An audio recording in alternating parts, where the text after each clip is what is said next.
Hello friends, welcome to அம்மா spicy kitchen. இன்னைக்கு நம்ம பார்க்க போகிற ரெசிபி என்னன்னா, ஒரே அரிசி மாவில் உடனடியாக செய்யக்கூடிய 2 விதமான முறுக்கு பார்க்கலாம் ஃப்ரெண்ட்ஸ். மாவெல்லாம் அரைச்சு கஷ்டப்பட வேணாங்க, வீட்டில் இருக்க பொருள் மட்டுமே போதும்.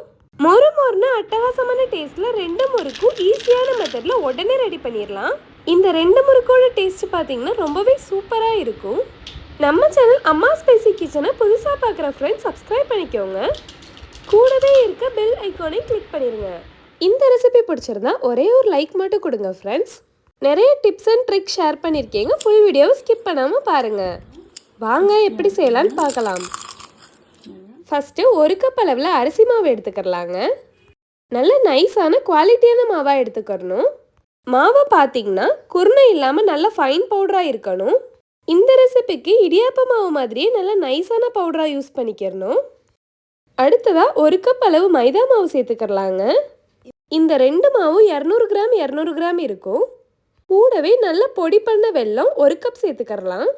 இந்த வெல்லத்தில் தூசி மண் இல்லாதனால நான் அப்படியே சேர்த்துக்கிறேன்.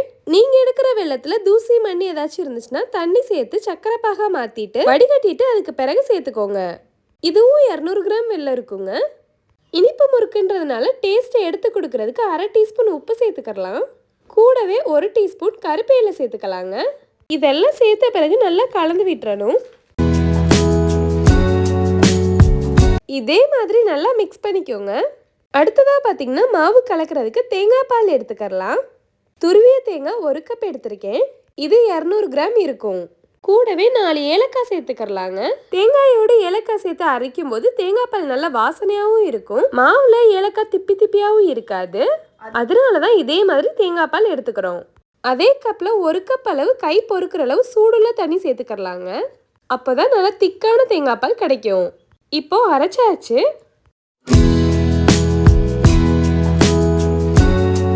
இதே மாதிரி 1வது 2வது தேங்காய் பால் இந்த அளவு கிடைச்சிருக்கு.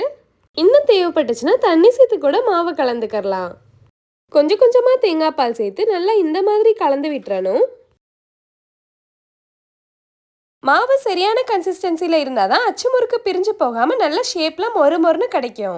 விஸ்கோ இல்லை நம்ம வீட்டில் இருக்க கரண்டியை வச்சு கூட கலந்து விட்டுக்கரலாம். கொஞ்சம் கூட கட்டி இல்லாமல் கலந்து விட்டுறணும். தேங்காய் பாலுக்கு பதிலாக தண்ணி சேர்த்து கூட மாவை மிக்ஸ் பண்ணிக்கிறலாம். ஆனால் இந்த மெத்தடில் தான் ரொம்பவே வாசனையாகவும் டேஸ்டாகவும் முறுக்கு இருக்கும். இதோட கன்சிஸ்டன்சி இந்த மாதிரி இருக்கணுங்க. திக்காக இருந்துச்சுன்னா கொஞ்சமாக தண்ணி சேர்த்து கலந்து விட்டுக்கரலாம். ஒரு ஸ்பூனை எடுத்து மாவில் தொட்டு பார்க்கும்போது ஒரு கோட்டிங் ஒட்டி பிடிச்சி இருக்கணும். ரொம்பவும் திக்காகவும் இருக்கக்கூடாது, அதே மாதிரி ஸ்பூனில் ஒட்டாமே இருக்கக்கூடாதுங்க. இதே மாதிரி ஒரு லேயர் ஒட்டி இருக்கும்போது தான் சரியான பக்குவமாக இருக்கும். ஒரு 10 நிமிஷத்துக்கு இந்த மாவு அப்படியே இருக்கட்டும். அதுக்கு பிறகு முறுக்கு சுட ஆரம்பிக்கலாம்.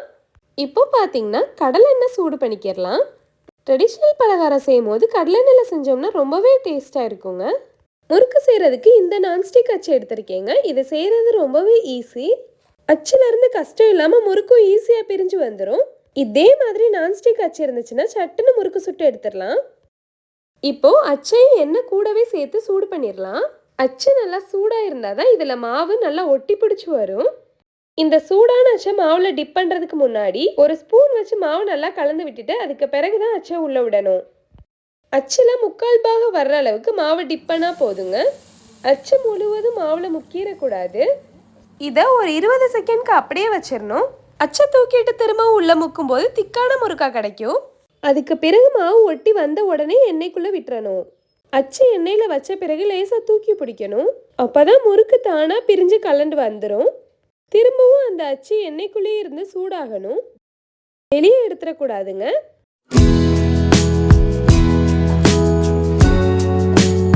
முறுக்கு செவந்து நல்ல ஒரு கோல்டன் கலர் வந்த பிறகு வெளியே எடுக்கணும். இதை எடுத்த உடனே தலைகீழாக பெரட்டி விட்டு உள்ளே இருக்க எண்ணெயெல்லாம் வெளியே வந்த பிறகு தாங்க எடுத்துக்கிறணும். அப்போ தான் எண்ணெயெல்லாம் ஈஸியாக கீழே வந்துடும். இல்லைன்னா முறுக்குக்குள்ளே எண்ணெய் இருந்து அதிகப்படியான எண்ணெய் இருக்குங்க. இதே மாதிரி மீத இருக்க எல்லா மாவுலையும் அச்சு முறுக்கு செஞ்சுக்கிறேங்க. ஒவ்வொரு தடவையும் அச்சு உள்ளே விடும்போது மாவு கரண்டியில் கலந்து விட்டுறணும். 3/4 பாகம் தான் அச்சில் மாவு ஒட்டி இருக்கணும். சூடான அச்சை மாவில் வச்சுட்டு உடனே எடுக்காம 20 செகண்ட் அப்படியே வச்சுட்டு அதுக்கு பிறகுதான் எண்ணெயில் விடணும்.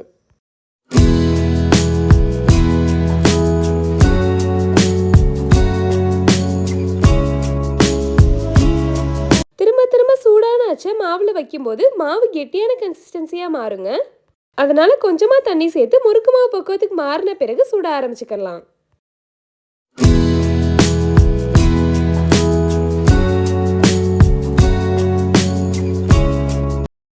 ஓகே ஃப்ரெண்ட்ஸ், அவ்வளோதான். எல்லா முறுக்கையும் மொறுன்னு சூப்பராக பொரிச்சு எடுத்தாச்சு.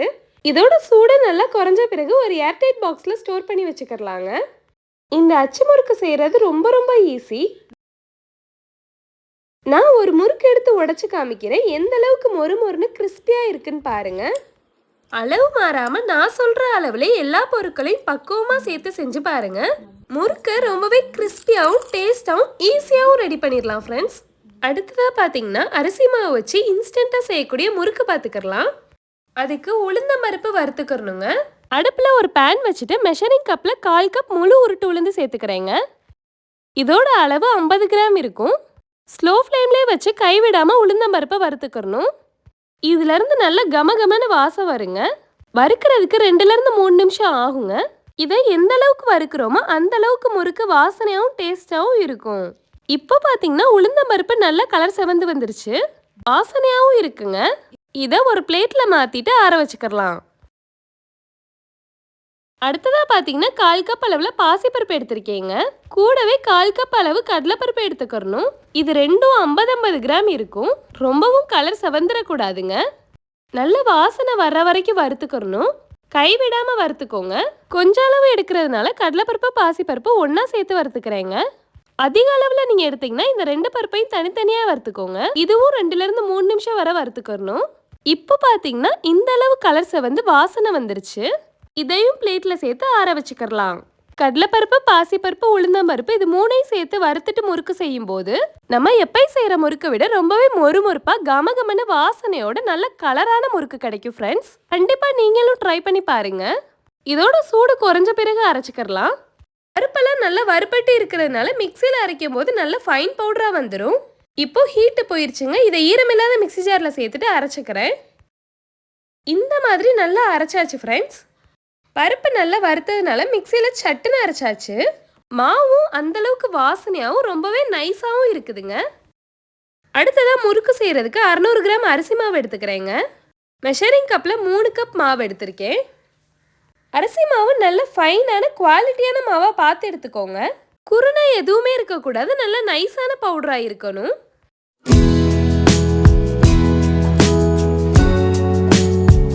அடுத்ததாக நம்ம அரைச்ச பருப்புகளோட மாவை 3/4 கப் சேர்த்துக்கலாம். இது 2 மாவையும் நல்லா சளிச்ச பிறகுதாங்க பிசையணும்.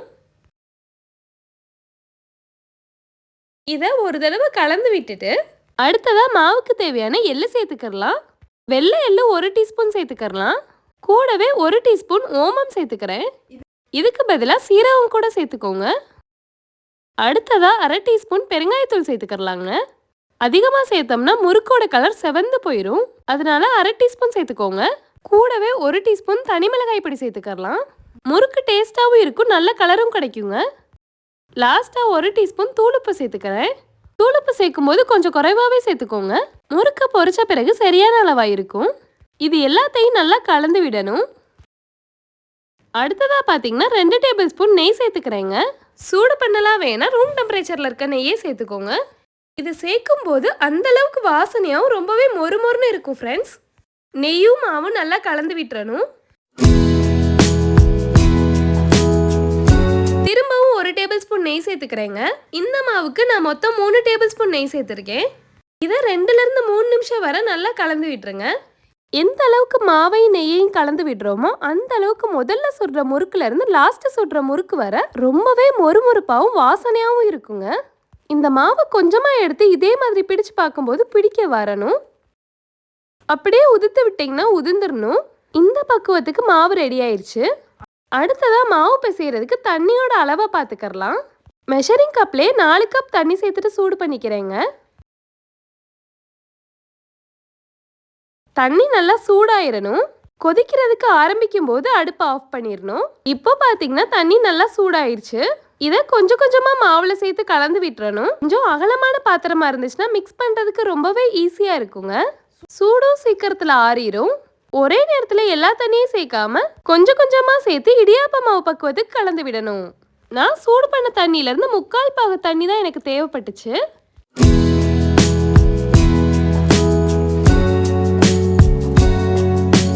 எனக்கு மீதம் இந்தளவு தண்ணி இருக்குங்க.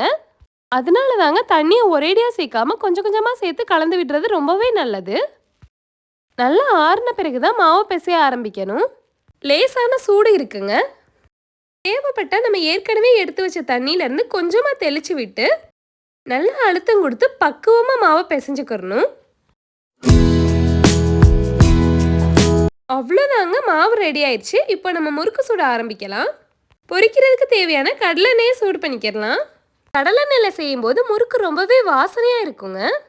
இந்த சூடான எண்ணெயிலேருந்து பாதி குழிக்கரண்டி அளவு எண்ணெயை எடுத்து மாவில் சேர்த்து கலந்து விட்டுறலாம்.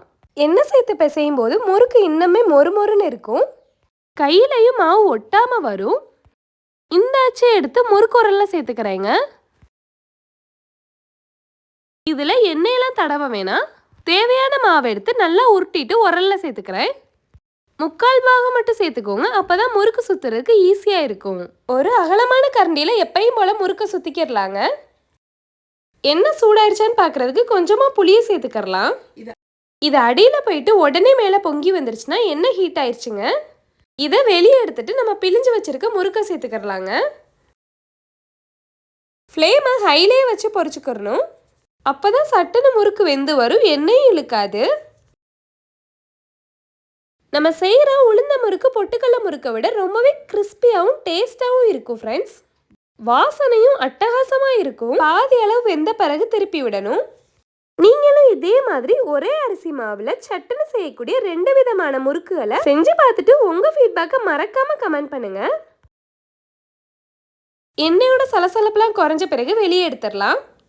இதே மாதிரி நம்ம பாத்திரம் கொள்கிற அளவு 2-3 முறுக்கு கூட ஒரே நேரத்தில் பிழிஞ்சிட்டு எண்ணெயில் சேர்த்துக்கலாம்.